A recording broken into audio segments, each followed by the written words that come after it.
네, 요한계시록 9장 11절인데요. 저희에게 임금이 있으니 예, 아, 황충들이죠. 황충들. 황충들의 임금이죠. 요한계시록 9장이 다섯째 천사가 나팔을 불었는데 그 무저갱의 열쇠를 가진 별 하나가 땅에 떨어졌죠. 하늘에 있는 별이니까요. 어, 그 하늘에 있는 존재라고 볼 수 있겠죠. 하늘에 있는 존재. 하늘에서 땅에 떨어진 존재. 이게 이제 사탄이라고도 볼 수 있겠죠. 무주갱의 열쇠를 여니까 황충들이 올라왔는데 그들이 그 끝에 정갈의 권세와 같은 권세를 받았는데 꼬리에 쏘는 독침이 있죠. 예, 그래서 이것들이 사람들을 쏘니까 사람들이 너무너무 괴로워하고 그 독이잖아요, 독. 창세기로 보면 뱀이 이 사람을 이렇게 발꿈치를 무는데 독을 주입해서 사람들을 죽이고 괴롭히잖아요. 그 정갈도 광야에 있으면서 사람들을 쏴서 독으로 죽이기도 하고 독으로 괴롭힌다. 그래서 여기도 똑같죠. 황충이 원래는 그 독이 없는데 정갈과 같은 감추어진 꼬리에 그 독이 있다. 이렇게 있죠. 6절에 보면은 그날에는 사람들이 죽기를 구하여도 얻지 못하고 죽고 싶으나 죽음이 저희를 피하리로다. 그러니까 이게 다른 말로 하면은 우리가 이 자아가 죽었으면 좋겠는데 안 죽는다 이 말입니다. 죽을 방법이 없다. 너무너무 괴로운데 전갈에 쏘여가지고 너무너무 괴로운데 차라리 죽었으면 좋겠다 하는데 안 죽어요. 안 죽어. 어떤 방법으로도 옛사람이 안 죽습니다. 그러니까 그 전갈에 쏘여가지고 그 황충에게 쏘여가지고 너무너무 괴로운데 안 죽는다 이 말이에요. 예. 근데 딱 죽어버리면 끝나는데 그 독이 사람들 속에서 섬에 들어가지고 너무너무 고통을 준다 이거예요. 그건 다른 말로 하면은 우리 속에 독이 들어왔다 하는 것은 사단의 그 성분, 사단의 그 죄성, 자기중심성 이것이 들어와가지고 사람들을 괴롭히는데 죽고 싶을 만큼 괴롭힌다. 죽고 싶을 만큼. 정말 죽고 싶잖아요. 우리 모임에도 보면은 부부끼리 사는데 죽고 싶을 만큼 괴로운 부부들이 굉장히 많습니다. 하여튼 많은 자매들이 보면은 그 결혼 때부터 지금까지 돈을 벌지 않는 남편들이 수두룩빽빽합니다. 아, 그 일생을 그냥 한량처럼 사는 남편들을 만난 귀한 자매들이 많고, 또 그런 자매들이 상대방을 죽일 수도 없고, 나를 죽일 수도 없고, 답이 없다, 이 말입니다. 저 인간을 죽이면 내가 살인자가 될 거고, 나를 죽이면 자살이 될 거고, 죽고 싶어도 죽지 못하고 사는 그런 인생들이 많다, 이 말입니다. 근데 그것이 꼭 저주만은 아니거든요. 예. 그런 환경이나 어떤 사람이나 또 그런 것도 있죠, 뭐. 이제 그 상대방이 그런 것도 있고 내 속에서 독이 나가서 상대방을 계속 또 쏘는 거죠. 음. 그러니까 우리 그런 사람을 만나면은 내 속에서도 나올 수 있는 게 독밖에 없잖아요. 독밖에 없어요. 그러니까 서로가 서로를 그 꼬리에 있는 독으로 쏘는 거죠. 그래서 일생을 그 죄와 또 정오의 종로로 타며 살았다는. 예. 근데 이것이 이 황충이 정갈의 권세를 가지고 독을 쏴가지고 우리가 서로를 이렇게 미워하는구나. 이게 이제 알아지는 게 다 중요하단 말입니다. 그래서 이 죽어야 끝나죠. 죽으면 끝나죠. 근데 십자가에서만 이게 끝난다 이 말이야. 끝난다. 그리고 예수님의 부활 안에서 하늘에서 새롭게 태어나는 그것은 예수님의 부활 안에서만 가능한 이야기다. 근데 이 복음이 깨달아지면은 원수 같은 그 남편들이 친구로 변합니다. 친구로. 근데 친구로 보이면 또 남편이 바뀌어요. 그 놀라운 이제 역사들이 있습니다. 이번에도 저기 동두천에 가서 바로 집회를 했는데 그 동두천에서 섬기는 그 목사님이건 또 이렇게 사모님이건 세 사람이 이렇게 의기투합해서 자주 모이시는데 그 세 분의 공통점이 남편 세 명이 다 한량이다는 거죠.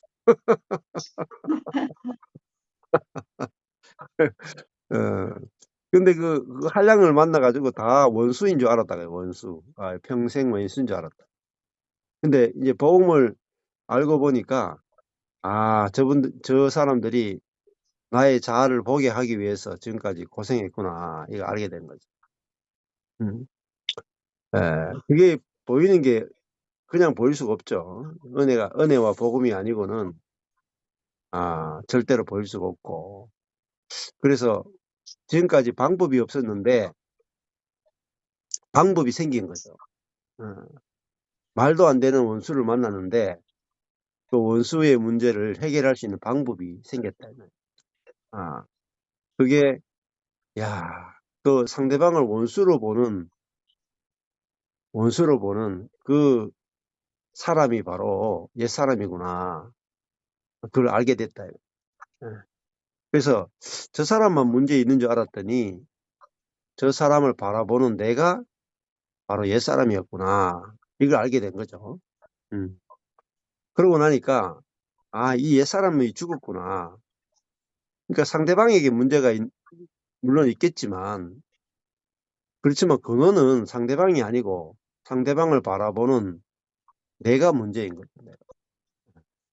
그러니까 내가 보느냐 내 안에 있는 그리스도가 보느냐에 따라서 완전히 다른 세계가 펼쳐지는 거죠.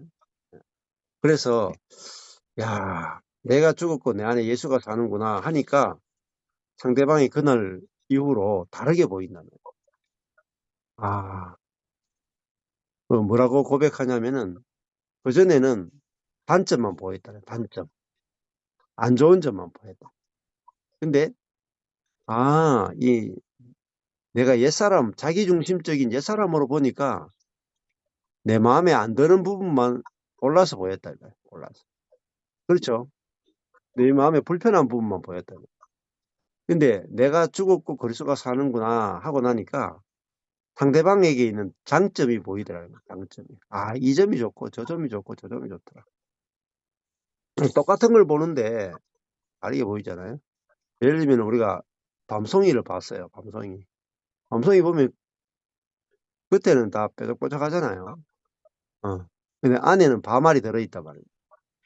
근데 그 밤송이가 좀 뾰족뾰족한 게 고슴도치처럼 불편하지만은 우리 뾰족뾰족한 그 바깥에 초점을 두는 게 아니고 안에 들어있는 밤알에 초점을 두잖아요. 그러니까 밤이 굉장히 귀한 거죠. 안에 걸 초점을 두면 귀하지만은 밖에 것을 초점을 두면은 이거는 굉장히 싫은 거란 말입니다. 마찬가지로 우리 천연적인 사람은 자기 중심이니까 내게 불편한 것들이 보입니다. 근데 우리 안에 있는 속사람이신 그리스도를 보게 되면은 상대방의 안에 있는 그리스도가 보이고 상대방에 대해서 좋은 것들이 보인단 말입니다. 그리고 이제 선악으로 보지 않고 온전하게 보여지는 거죠. 그렇게 보였을 때 역사가 일어납니다. 역사. 그게 바로 내 안에서 그리스도가 나간다는 거죠. 내 안에서 그리스도가 나타나면은 내가 그리스도의 눈으로 상대방을 보게 되면 상대방이 달라져요. 그게 해결책입니다. 해결책. 그래서 그게 해결이라는 말이 구원이란 말이에요. 내 안에서 예수님의 마음이 나가면은 그 예수님의 마음을 접한 상대방이 바뀌어요. 그러면 문제가 해결이 된다. 근데 내 생각을 가지고 아무리 해도 해결이 안 돼요. 그러니까 40년 해도 해결이 안 되는 것들이 하루에 해결될 수 있습니다. 그렇죠. 이번에도 그 서울에서 한 자매님이 내려오셨는데 이 복음을 들은 지 3년 반 됐다. 3년 반이 아니고 3개월 반 됐다. 근데 진짜 말도 안 되는 남편하고 살았었는데 막 바람 피우고 때리고 정신분열이 있고 이런 남편하고 30년 이렇게 살았는데 요즘 뭘 알게 됐냐면은 저 남편을 하나님이 얼마나 사랑하시는가를 보게 됐다. 얼마나 사랑하시는. 그러니까 우리가 경건하고 선하고 그래야 하나님이 사랑하는 게 아니라 하나님이 먼저 사랑하시는 게 보이더라는 거예요. 근데 말년에 가장 사랑받는 걸 보는 거죠. 그게 뭐냐면은 주변에 사람들을 붙여가지고 육적이건 영적이건 다 복을 받더라는 거예요. 그것도 제 설교 듣고 깨닫고 매일 말씀 듣고 누리더라고요. 그런 간증을 하시더라고요. 자, 그러니까 죄가 더한 곳에 심판이 더한 것이 아니고 죄가 더한 곳에 은혜가 더하더라. 그 말이 그 남편을 보는데 진짜 이 말이 맞구나. 그렇게 고백을 하시더라고요. 자, 그래서 우리의 자아로 보면 죄가 많은 곳은 심판밖에 없죠. 미움밖에 없죠. 근데 복음 안에서 보면은 죄가 더한 곳에 은혜가 더한 것이 바로 복음의 세계라는 거죠. 자, 그러니까 이 복음은 은혜의 세계죠. 그래서 은혜만이 그 죄를 이기는 능력이 된다 말입니다. 죄를 심판하면은 될 것 같지만 죄를 심판한다고 해서 해결이 안 됩니다. 죄를 심판하는 것은 율법이죠, 율법. 그래서 뭐 한국에도 그 좌파 정권을 몰아내야 된다. 뭐 그런 것도 있고 독재를 물리쳐야 된다. 이런 것도 있단 말입니다. 그런데 그것들은 그 죄에 대해서 심판을 하는 거지 죄에 대해서 은혜를 선포하는 건 아니다 말입니다. 그러니까 율법은 죄에 대해서 심판을 선포하는 것이고 이 복음은 죄에 대해서 은혜를 선포하는 거죠. 근데 그 은혜만이 죄를 이기는 능력이 되지 죄에 대해서 심판하는 것은 죄를 억제할 수는 있어도 근원적인 해결책은 안 된다. 이걸 아는 게 너무너무 중요해요. 그래서 하나님의 해결책은 죄에 대한 심판이 아니고 그 죄에 대해서 은혜로 해결하신다. 그게 십자가죠, 십자가. 죄에 대해서 심판이 아니라 그 죄가 더한 곳에 은혜가 더하는 그것으로 하나님 해결하신다. 이게 로마서거든요, 로마서. 자, 그래서 10절에 보면은 또 정갈과 같은 꼬리와 쏘는 살이 있어 그 꼬리에는 5달 동안 사람들을 해하는 권세가 있더라. 그렇게 돼 있어요. 자, 황충에게 꼬리가 있다. 이것도 참 말이 안 되는 거지만은 그 말은 이제 이 황충에게 어떻게 꼬리가 있겠냐. 이게 보이지 않는 거란 말이에요. 보이지 않는. 사단은 보이지 않게 사람들을 공격한다. 그러니까 알 수가 없죠. 앞에도 요한계시록 앞에 보면은 그 백마를 타고 온 게 있단 말이에요. 백마를 타고 왔는데 화살을 쏘더라 이 말이에요. 화살. 그 화살이 뭐냐면은 화살은 눈에 안 보여요. 활은요, 눈에 보이잖아요. 대응이 가능해. 도망을 치든지 뭐 이렇게 막을 수도 있는데요. 화살은요, 눈에 안 보여요. 그냥 날아와서 그냥 팍 꽂히거든요. 그러니까 사단의 불화살 그러잖아요. 불화살. 그걸 믿음의 방패로 막아라 이렇게 하거든요.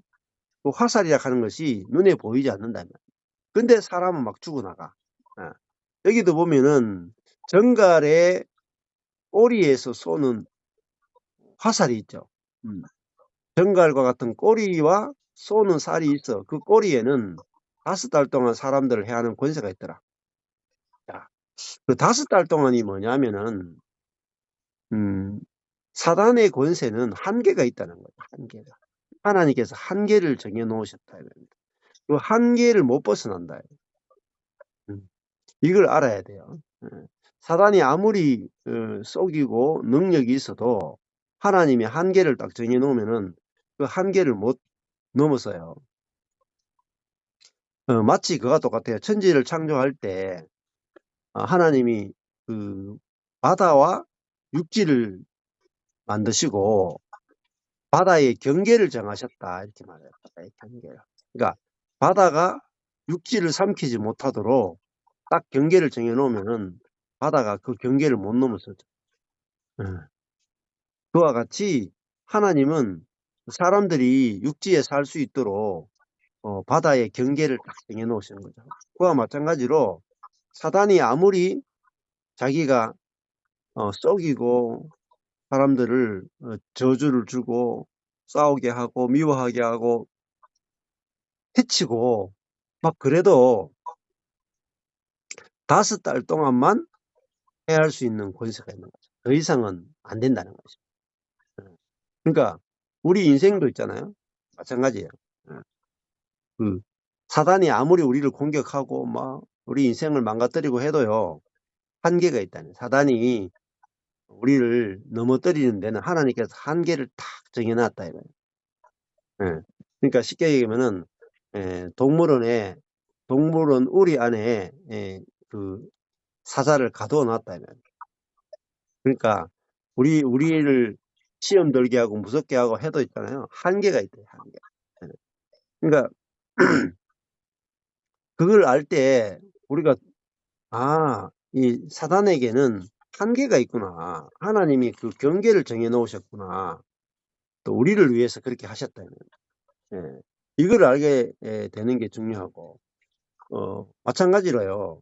그 예수님이 이 십자가에 죽고 부활하시고 하늘에 승천하셨죠. 예수님이 부활하신 다음에 하늘과 땅에 있는 모든 권세를 내게 주셨다. 이렇게 말해요. 이제 부활이라 하는 것은 죄를 이기고 사단을 이기고 사망을 이겼다. 그래서 땅의 권세를 받으셨다. 이 말, 땅의 권세를 받았다. 하늘의 권세를 받았다. 이 말입니다. 그러면 이제 실질적인 권세는 누구에게 있느냐? 예수 그리스도에게 있는 것입니다. 그러니까 여기서 이 황충이 가진 권세라 하는 건 땅의 권세죠. 땅에 있는 사람들을 해할 수 있는 권세죠. 그런데 이 권세는 한계가 있다. 이 말, 한계. 5달 동안만 사람들을 해야 하는 권세가 있다. 1년이 12달이면은 5달밖에 안 된다. 그와 같이 지금 실제적인 권세는 누구에게 있느냐? 예수 그리스도에게 있다. 이걸 아는 게 너무너무 중요해요. 예수님이 부활하심으로 말미암아 땅의 권세를 가지셨다. 이 땅에 하나님 나라를 가져오셨고 이 땅의 진정한 왕은 누구냐? 예수 그리스도랍니다. 그러니까 이제 이 땅의 권세를 가지신 그 예수 그리스도가 내 안에 오셔가지고 주가 되셨다. 그래서 주가 되신 예수 그리스도가 나를 다스리면은 사단의 권세를 이긴다. 사단이 꼼짝을 못해요. 근데 이 권리와 권세를 알아야 우리가 평안하죠. 겁이 없죠. 그 이번에도 한국이 캄보디아에 가서 보이스피싱을 하기도 하고 당하기도 하고 하여튼 피해자이면서 가해자가 다 한국인이에요. 근데 거기 전체를 이끄는 놈이 누구냐? 그 태자 그룹인데 중국계 계통인데 천재라고 하는 놈인데 걔가 비트코인만 12조 원어치 가지고 있던가? 하여튼 불법 자금들을 가지고 비트코인으로 다 가지고 다니는 놈이에요. 근데 걔가 하여튼 캄보디아 정부도 그렇고 주변에 있는 라오스 정부도 그렇고 공무원하고 전부 다 돈으로 다 해가지고 그 지금 이제 캄보디아에서 도망친 애들이 어디로 가냐면 라오스로 넘어가거든요. 근데 걔들이 다스릴 수 있는 권세가 5달밖에 없다. 왜냐면은 미국하고 영국이 그 프린스 그룹, 태자 그 그룹이 국제적 범죄 집단이라는 것을 알고 이번에 제재를 가했죠. 그러니까 드러나는 순간에 천재가 꼬리를 감추고 숨었잖아요. 그리고 거기를 이끌던 범죄단지 사람들이 자기들이 이제 두려워서 도망치고 있다 이 말이에요. 자, 그와 같이 아는 게 되게 중요하죠. 만천하에 딱 드러나면은 힘을 잃어요. 감추어졌을 때는 어마어마한 권세가 있는 것 같은데 그게 전 세계 언론이라든지 모든 데서 딱 드러나고 나면은 힘을 잃어버린다 이 말이에요. 힘을 잃어버린다. 마찬가지예요. 저희들도 야, 우리 인생이 무엇 때문에 괴로웠는가? 야, 저 남편 때문에, 저 아내 때문에, 저 목사 때문에, 저 성도 때문에, 누구누구 때문에 내가 괴로웠다. 이렇게 알았다 이 말이에요. 야, 내가 어릴 때부터 흑수저 집안에 태어나서 힘들었다 이 말이에요. 아니면 내가 실수해서 힘들었다. 전부 다 이제 그렇게 알고 있단 말이에요. 근데 요한계시록은 뭐냐면은 비밀을 알려주는 거죠. 비밀. 이 환상과 꿈을 통해서 그 하나님 영적인 세계를 보여주는 거예요. 영적인 세계. 자, 이 물질적인 세계가 아니고 영적인 세계를 보여주는 게 환상이죠. 예, 다른 말하면 더 근원적인 걸 보여준다 이 말이에요. 야, 그러니까 이 황충의 꼬리에서 나오는 그것이 우리를 괴롭혔구나. 모든 사람이 거기에 쏘여가지고 지금까지 괴로움을 당한 것이구나. 이렇게 알게 됐다. 그 로마서 7장에 가보면 오호라 나는 공고한 자로다. 누가 나를 이 사망의 몸에서 건져내랴. 그렇게 나오거든요. 그러니까 오호라 나는 공고한 자로다. 이 말이 모든 사람은 다 비참한 자란 말이야. 비참한 자. 절망적인 사람이다. 절망적인 사람. 왜 절망적이냐? 내가 원하는 바 선은 행하지 아니하고 내가 원치 아니하는 바 악은 행하는도다. 이제 내가 죄를 짓는 것은 내가 아니요 내 속에 거하는 죄가 나로 하여금 죄를 짓는다. 이게 그러니까 내 속에 있는 죄가 죄를 짓는다는 말이 이제 꼬리에서 쏘는 게 나간다. 나도 모르게 꼬리에서 쏘는 게 나가서 상대방을 쏜다 이 말입니다. 이게 옛사람이 뭐냐? 옛사람이 또 황충이라. 그러니까 나도 저 사람을 왜 쏘는지 모르고 저 사람도 나를 왜 쏘는지 몰라요. 왜? 꼬리가 안 보이잖아요. 이 꼬리에 문제가 있었다 이 말입니다. 야, 나도 모르게 내 속에서 확 쏘는 쌀이 나가서 상대방을 쏜다 이 말이에요. 근데 그런 내가 죽고 싶어도 안 죽는다 이 말이에요. 너무너무 괴로운 거죠. 예. 근데 그것을 이제 보게 되니까 그 임금이 있단 말입니다. 11절에 저희에게 임금이 있다 하는 게 뭐겠어요? 왕이 있다면 왕. 이게 사단의 나라잖아요. 사단의 나라. 하나님 나라도 왕이 있고 사단의 나라도 왕이 있다. 이 왕들과의 전쟁이라면 하나님 나라와 사단의 나라. 저희에게 임금이 있는데 그게 무저갱의 사자다. 무저갱의 사자. 이 무저갱은 아비소스거든요. 끝이 없는 거예요. 끝이 없다. 끝이 없는 구덩이죠. 끝을 알 수 없는 아주 깊은 심연입니다. 심연. 너무나 깊은 10년이죠. 그러니까 너무나 깊은 10년이다. 거기서 나온 그 사자죠. 안겔로스 사자. 또 별이라고도 할 수 있고, 메신저라고도 볼 수 있고, 천사라고도 볼 수 있죠. 무주갱의 사자다.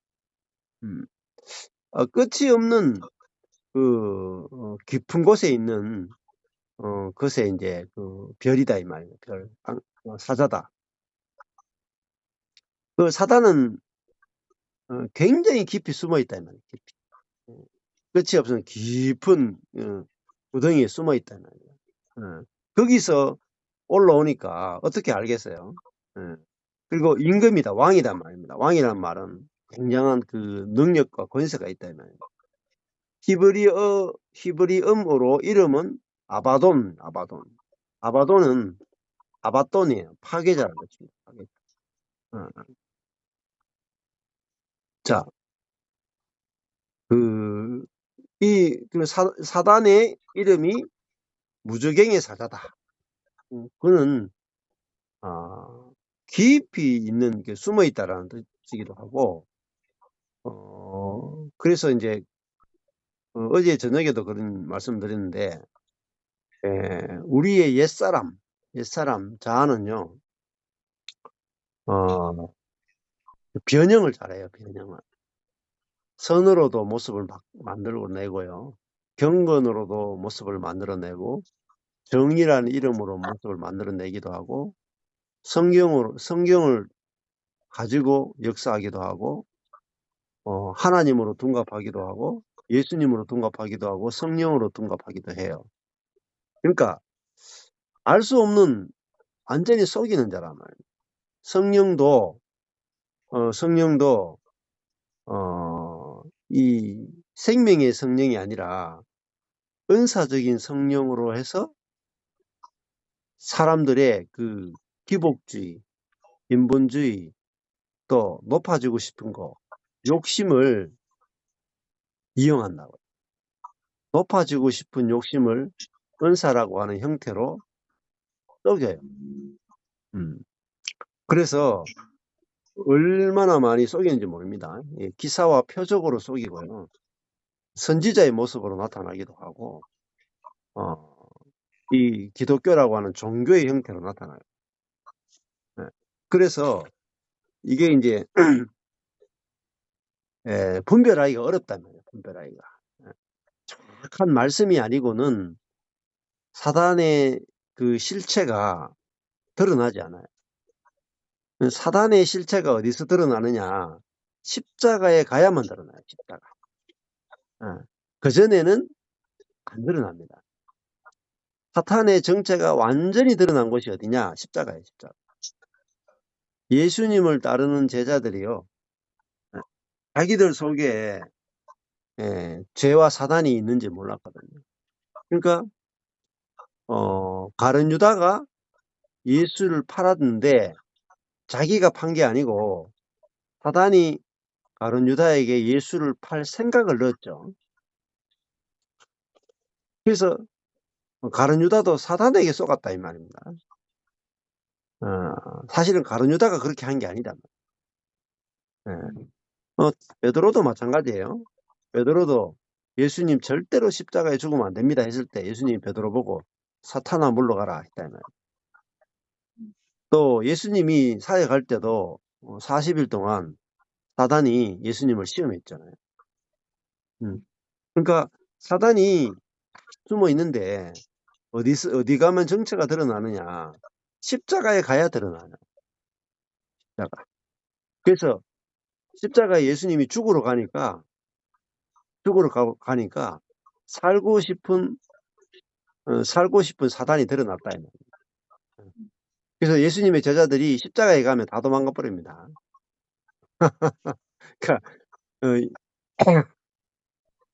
예수님은 죽으러 왔죠. 우리를 위해서 죽으러 왔다. 자, 예수님은 섬김을 받으러 온 것이 아니고 섬기러 왔죠. 그게 십자가란 말입니다. 섬김을 받으러 온 것이 아니고 섬기러 왔다. 그러면 어디서 사단이 드러나겠어요? 섬김을 받느냐, 섬기느냐. 여기서 사단은 드러나요. 확실하게 드러나요. 우리 교회에도 마찬가지고 가정도 있잖아요. 섬김을 받으려고 하느냐, 섬기느냐. 여기 가면 사단이 정체를 딱 드러내요. 섬길 수가 없어요. 사단은요, 섬김을 받으려고 하는 자거든요.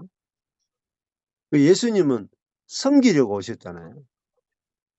그래서 교회 생활이건 가정 생활이건 섬김을 받으려고 한다. 섬김을 받으려고 하느냐, 섬기려고 하느냐. 여기 가면요, 정체가 확실하게 드러나. 그리고 예수님은 높아지려고 오신 것이 아니고 낮아지려고 오셨죠. 그러니까 높아지려고 하느냐, 낮아지려고 하느냐. 여기 가면요, 십자가는 낮아짐이잖아요. 그러니까 제자들이 높아지려고 하는 제자들이 십자가의 자리에 가니까 싹 다 배신하고 다 도망가 버립니다. 그러니까 정체가 탁 드러난다, 이 말이에요. 정체가. 자, 사단이 정체를 드러내는 곳이 어디냐? 높아지느냐, 낮아지느냐에서 탁 드러나요. 자, 그러니까 저도 이걸 몰랐단 말입니다. 사단의 정체를 몰랐다. 네.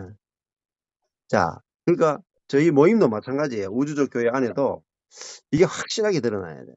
네. 그러니까 막 인정받으려고 하는 욕구들이, 옛사람은 인정받으려고 하는 게 강하죠. 인정받을. 근데 인정받고 싶은 게 뭐냐면은 사단에게 지금 쏘여 있는 상태란 말이에요. 그러니까 왜 인정받으려고 하냐면은 내가 이미 하늘에 앉아 있다를 모른다. 하나님이 우리를 지극히 높여서 하나님 보좌 우편에 앉히셨잖아요. 그리고 내가 이미 내가 죽고 예수 그리스도를 표현하는 그 영광에 참여한 존재가 됐는데, 그 영광은 보이지 않고 내가 사람들에게 인정받아서 높아지려고 한다. 근데 그거는 무주갱이에요, 무주갱. 무주갱은 아무리 먹어도 끝이 없다 이 말입니다. 배가 부르지 않다. 자, 그 사람들에게 인정받는 것은 그게 무주갱이단 말이에요. 아무리 해도 만족함이 없는 거예요. 그게 쏙 썩는 거란 말이에요. 자, 그 옛사람의 정체는요, 높아지고자 하는 거. 섬기려고 하는 게 아니고 섬김을 받으려고 하는 거. 아주 중요해요. 여기에 대부분 다 쏘아요. 근데 이 자아가 보여야 된다면 어디서 시험 드느냐? 내가 인정을 받지 못하면 시험 들어요. 인정받으면 기분이 좋아. 그러면 그게 이게 옛사람이구나. 이게 사탄이구나. 이렇게 알아채야 된단 말이에요. 이 복음은요, 내가 인정받는 게 아니거든요.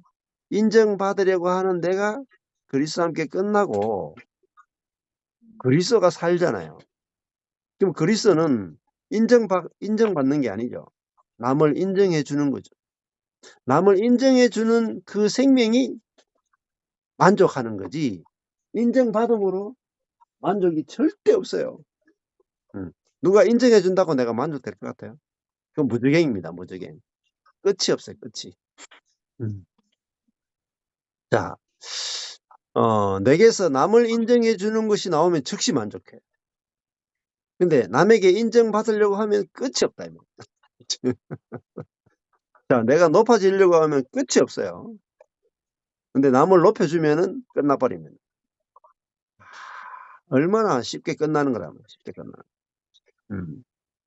자, 그러니까, 그 길을 가는데도요, 내가 앞에 가려고 하면은 막 문제가 많은데, 먼저 가세요 하고 나면 편안하단 말입니다. 그렇죠? 예. 그러니까 이 사단은 꼬리에 있는 것으로 쏘잖아요. 우리가 뭐 이렇게 모기에게 탁 물려도 건지럽잖아요, 건지러워.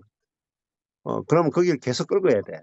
이 끌고 싶은 그 욕구가 생기 마찬가지예요. 사단이 딱 쏘면은, 이게 사단이 쏘는 독이요. 욕심을 딱 쏜다, 욕심을. 욕심이라고 하는 독을 쫙 쏴버리거든요. 그럼 우리 속에 욕심이라고 하는 독이 딱 들어오잖아요. 욕심이 뭐냐면은, 육신의 정욕, 안목의 정욕, 이생의 자랑. 이게 독이에요, 독. 독을 쫙 쏴버린다. 그러니까 끝에 뭐야? 이생의 자랑이죠, 자랑. 자랑이라고 하는 독이 딱 들어오면요. 자랑하지 않고는 못 빼긴다. 예. 근데, 자랑할 것이 없으면 괴롭고요. 자랑하면 기분이 좋다, 이 말이에요. 근데 이게, 아이고, 모기에 물려보세요, 이게. 긁으면 시원해. 그쵸, 물리고 나면. 근데 한정없이 긁어야 돼. 자랑하면 시원한데요. 한정없이 자랑해야 돼. 그러고 나면요. 자랑하면은 기분은 좋은데 관계가 다 깨져. 점점 주변에 사람이 없어져. 근데 상대방을 자랑해주면 주변에 사람들이 막 버글버글거린다 이 말입니다.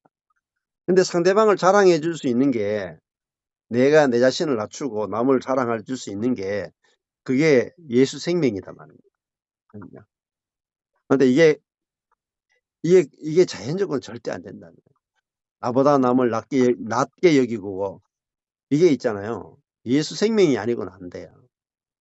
그냥 자연적으로 우리는 남을 나보다 낮게 여기죠. 낮게 여기는 것은 쉬운데 낮게 여기는 것은 정말 부활 생명이 아니고 안 된다. 그래서 우리가 어느 나라에 속했느냐, 하나님 나라에 속했느냐, 사단의 나라에 속했느냐 이거죠.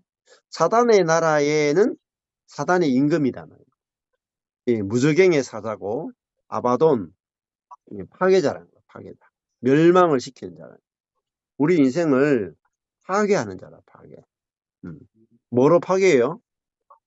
꼬리에 있는 독을 쏴가지고 우리 인생을 파괴한다. 사탄의 성분이죠. 사탄의 성분. 그렇잖아요. 뱀도 있잖아요. 자기 몸에 있는 성분이 있잖아요. 몸에 있는 독이라는 성분을 딱 꺼내가지고 입으로 탁 물어가지고 자기 몸에 있는 성분을 딱 주입시키잖아요.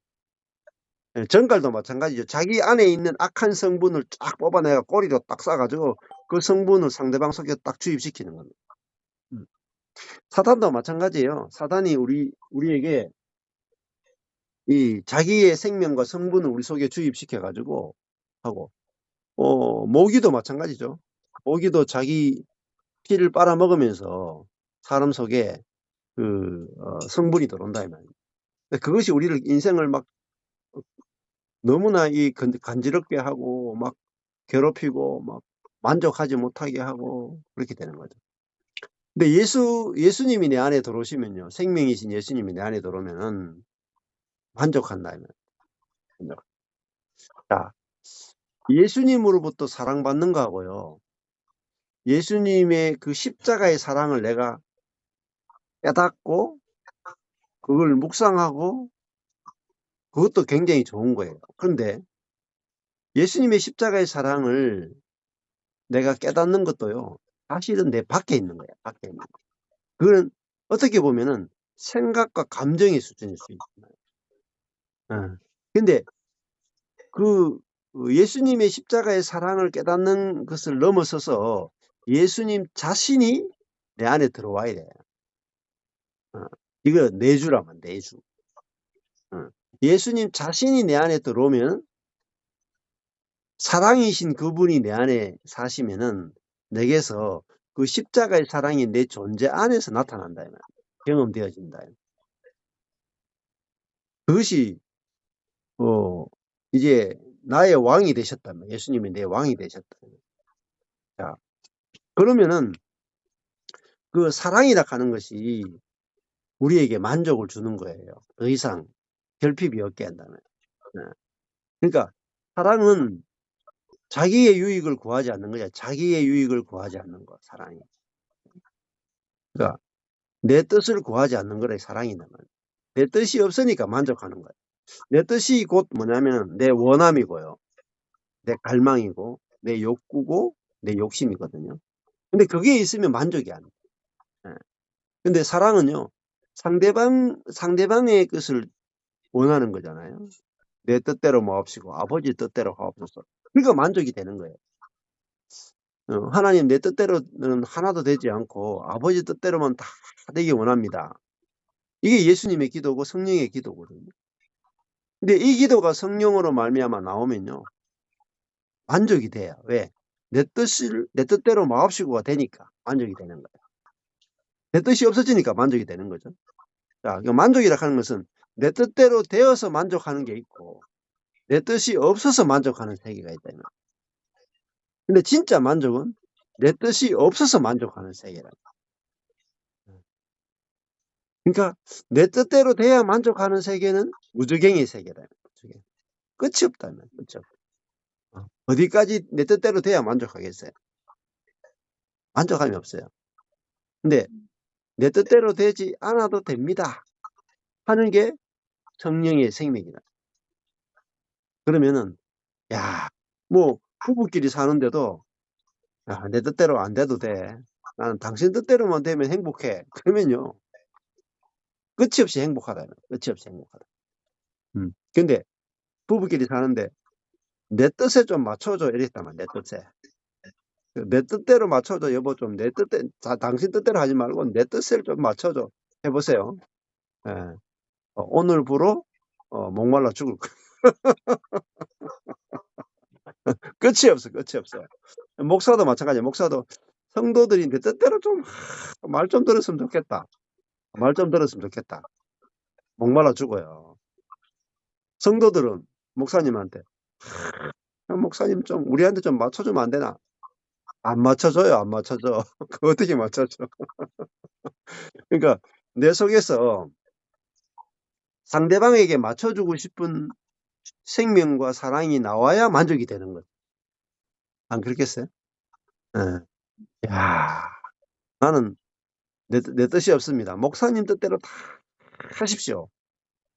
그 예수의 생명이 나오면 즉시 만족이 된다. 목사도 마찬가지예요. 내 뜻대로 하나도 안 돼도 좋다. 이제는 여러분 뜻대로 다 됐으면 좋겠다. 즉시 만족해, 즉시. 예. 그게 뭐예요? 만족이란 말이에요. 그게 사랑이란 말이에요. 그게 사랑이에요. 당신 뜻대로 되기 원합니다. 이게 사랑이다. 예수님이 내 뜻대로 마옵시고 아버지 뜻대로 하옵소서. 이게 뭔지 아세요? 아버지를 사랑하는 거예요. 아버지. 찐사랑이다, 찐사랑. 그러니까 저도 이제 15년 전에 필리핀에서 이제 내가 죽었고 내가 죽었네? 내 안에 진짜 예수가 사네? 우리 성도들도 다 죽었고 다 예수가 사네? 이게 보였습니다. 그러고 나니까 제 속에서 뭐가 나오냐면은 야, 앞으로는 내가 목회를 하는데 내 뜻대로는 하나도 안 되고 우리 성도들의 뜻대로 다 됐으면 좋겠다가 나오더라고요.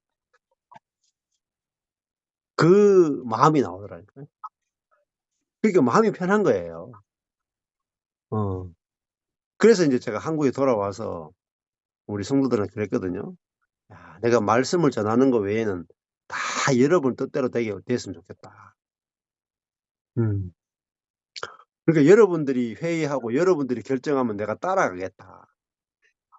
내가 이끄는 자가 아니라 여러분을 따라가기 원한다. 그렇게 이야기했거든요. 그랬더니 다 나갔더라. 나가겠다 한데 자기들 뜻대로 해야죠.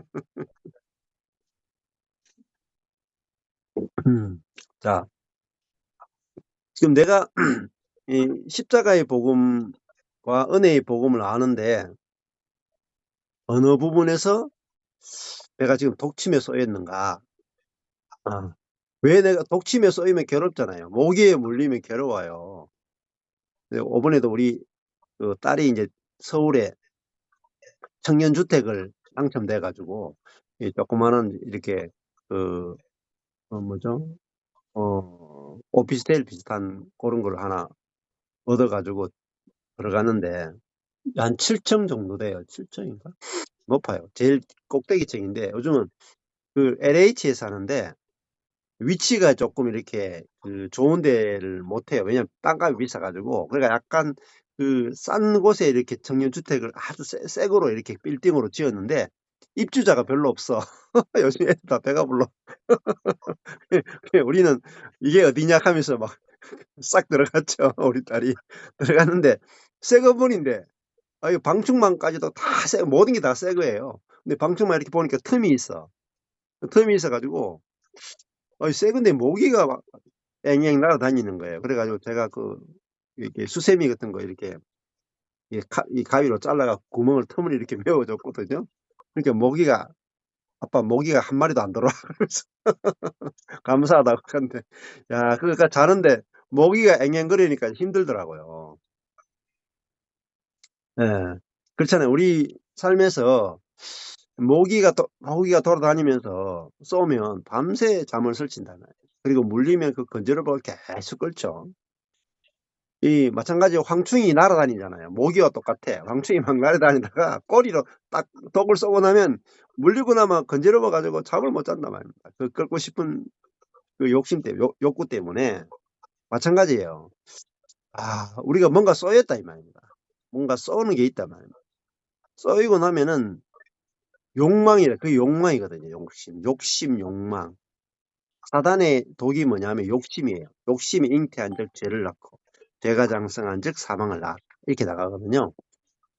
그걸 아주 중요한 이야기예요. 그래서 욕심이 뭐냐? 높아지고 싶은 거예요. 높아지고 싶은 거. 높아지고 싶은 그 독이, 예, 그 교회 생활을 해보셔야 돼요. 교회 생활. 사람과 깊이 만나보시면은 깊이 있는 곳에 나타나요. 사람들과 가까이 만나면은 깊이 있는 게 나타난다. 이 말이에요. 그게 뭐냐? 높아지고 싶은 거예요. 높아지고 싶은 거. 초대교회도요, 빌립보서도요, 요디아와 순두계가 높아지고 싶은 것 때문에 싸우고요. 고린도 교회도요, 은사로 높아지고요, 성경 공부로 높아지고요, 높아지고 싶은 것 때문에 교회 안에 문제가 생깁니다. 그리고 항상 율법이 들어오는 이유가 있잖아요. 높아지고 싶어서 율법주의가 들어와요. 높아지려면 뭔가 기준이 있어야 되거든요. 뭔가 노력하는 게 있어야 되거든요. 그러니까 율법이 들어오면 반드시 높아져요. 예를 들면 오늘부터 새벽 기도를 하자. 그러면 새벽 기도하면요. 일주일 동안 7일 나온 사람하고요. 6일 나온 사람하고 5일 나온 사람, 4일 나온 사람하고요. 목소리가 달라져요. 이렇게. 목소리 달라. 11조 하자 그랬잖아요. 11조 하면 언제나 11조 하는 사람하고요. 대충 11조 하는 사람 다르고요. 11조를 한 달에 100만 원 하는 사람하고요. 10만 원 하는 사람하고요. 목소리가 다르다니까. 예.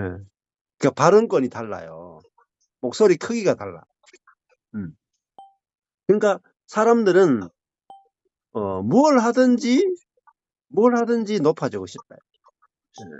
그것이 독이에요, 독. 자, 그러면은 이게 이제 사단에 이게 쏘이면 그것이 우리가 아바돈이라고 하는 것은 멸망이다, 멸망. 파괴자라. 우리 인생을 파괴한다. 관계를 파괴한다. 그 다음에 사단의 또 다른 이름이 헬라음으로는 이름은 아볼로온도요, 파괴자라고. 근데 재밌는 게요, 아볼로온이 아폴로신이에요, 아폴로신. 저는 아폴로신이 뭘 들고 다녀요? 화살 들고 다니죠, 화살. 화살을 딱 쏜. 그저 사단은 됐겠죠. 화살을 들고 다니. 화살은요, 안 보이는 곳에서 날아오기 때문에 진짜 무섭다. 칼은 보이는데 화살은 안 보여요. 그러니까 우리는 뭐예요? 우리는 화살이 아니고 성령의 검이죠, 검. 근데 사단은 화살이에요. 안 보인단 말이에요. 우리는 보여요. 이렇게 성령의 검 딱 보이잖아요. 근데 사단은 불화살이다. 안 보인단 말이에요. 그래서 속이는 자, 거짓의 아비다. 그래서 이 아폴로 신이 바로 사탄이다. 자, 그러니까 이 성경이 쓰여지던 시대가 헬라 로마 시대죠. 로마 시대. 그 아폴로 신을 바로 사탄으로, 아폴로 신 자체가 사단이라는 게 아니고 아폴로 신이 보여주고 있는 그것이 바로 사단의 본질을 이야기하는 것이다. 이렇게 하겠다. 그래서 오늘 이 부분을 이야기했어요. 그래서 12절에 첫째 화가 지나갔다. 보라, 아직도 이후에 화 둘이 이르게 될 것이다. 세 가지 화가 있죠. 그래서 앞에 13절에 보면은 화가 있으리라 세 번 했죠. 세 번 했는데 이 다섯째 천사가 다섯, 여섯, 일곱 이렇게 나가죠. 그러니까 다섯째 천사가 나팔을 불면은 첫째 화, 여섯째 천사가 나팔을 불면 둘째 화, 일곱째 천사가 나팔을 불면은 세 번째 화가 나타난다. 그렇게 나타나는데 첫 번째 화가 그 황충이 나타나가지고 사람들을 쏘는 그것이 첫째 화다. 그렇게 이야기하고 있습니다. 그렇게 좀 보시면 될 것 같아요. 그래서 아마 요한계시록도 저도 이렇게 전체를 이렇게 두루마리를 해가지고 펴놓고 계속 이렇게 보면 좋은데 그렇게 할 시간이 별로 없었어요. 그래서 아마 요한계시록도 전체를 이렇게 두루마리로 해서 펼쳐서 보면은 더 많은 것들이 보일 거예요. 아마 요한계시록에 대한 해석이요 80가지가 넘어요. 그러니까 요한계시록을 연구를 하는 사람들이 엄청나게 많은데도 아직까지 해석이 80가지가 넘는다는 말은 모른다는 뜻입니다. 모른다. 그래서 이거를 단순히 이제 그 문자적으로 혹은 역사적으로 그렇게만 봐가지고는 요한계시록을 알 수 없고, 요한계시록도요 창세기부터 계시록까지 다 연결해서 전체 복음의 관점에서 보는 것들이 너무너무 중요하다. 그렇게 말씀드릴 수가 있습니다. 자, 오늘 여기까지